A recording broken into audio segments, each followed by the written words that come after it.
श्री स्वामी समर्थ. माझ्या या नवीन व्हिडिओमध्ये पुन्हा तुमचं मनापासून स्वागत आहे. आज आपण बघणार आहोत कुलदेवतांना जागृत व प्रसन्न करायचे सोपे उपाय. चला तर बघूया.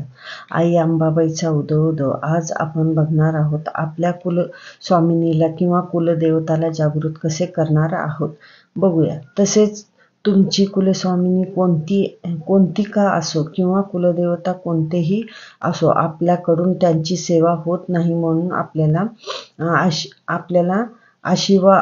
आशीर्वाद मिळत नाही. जे सेवा आपल्या होत नाहीत म्हणजे आपल्याकडून कुलाचार होत नाही, त्यांची सेवा होत नाही. कमीत कमी वर्षातून एकदा तरी कुलदेवताला व कुलदेवीला जाऊन या.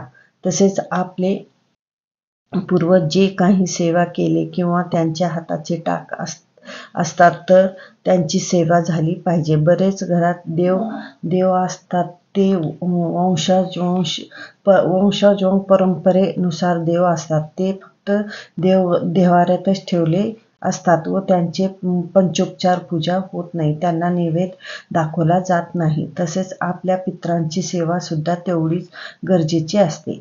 तसेच आपल्या कुलदेवतेची सेवा सुद्धा गरजेची असते. त्याचमुळे स्थानावर जाऊन स्थानावर जाऊन मान सन्मान करावे. म्हणून जेव्हा पण अडचणी येतात, जसे की मुलामुलींचे लग्न न होणे, अडचणी येणे किंवा घरात वादविवाद होणे व तसेच आपण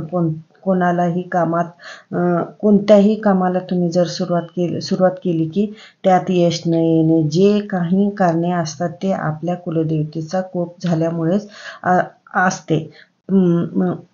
पितरांचा आशीर्वाद नसल्यामुळे हे सगळे असे घडते.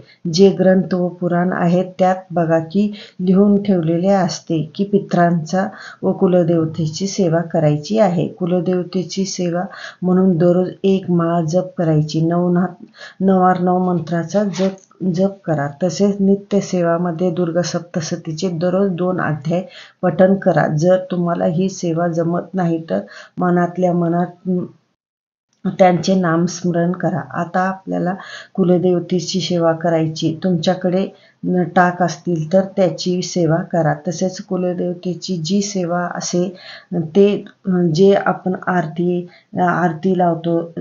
लावली जाते किंवा आरती करायची. तसेच देवीच्या मूळ स्थानावर कमीत कमी वर्षातून एकदा तरी जाऊन या. सौभाग्याचे अलंकार घेऊन जा, वटी भरून यावे. त्याचप्रमाणे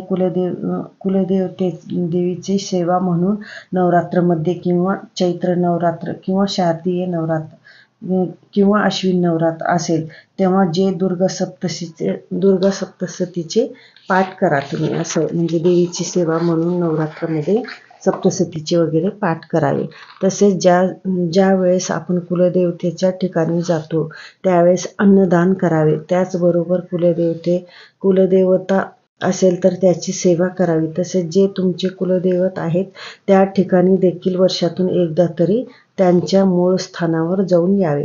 हे जे सेवा आपल्या अगोदर पासून घरात आहे ते सेवा मनोभावे केलेच पाहिजे. आपल्याला घरावर व आपल्या मुलाबाळांवर संकटे येऊ नये म्हणून ही सेवा करायची आहे. जर तुमच्यावर कुलदेवतेची आशीर्वाद नसेल तर आपल्या सर्व कामे पूर्ण होतील. आपली कुलदेवी आपल्या पाठीशी सुरक्षा कवच सारखे राहते. त्यासोबत कुलदेवताचा मान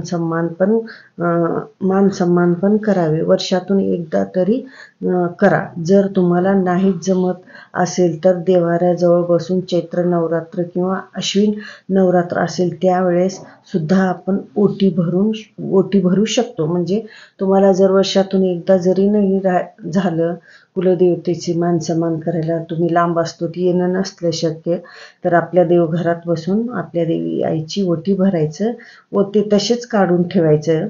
आपल्या देवासमोर ही ओटी भरली तरी चालते. ओटी भरायचं देवासमोर, काढून ठेवायचं. परत तुम्ही गेले की ते आपलं तिथं घेऊन जायचं.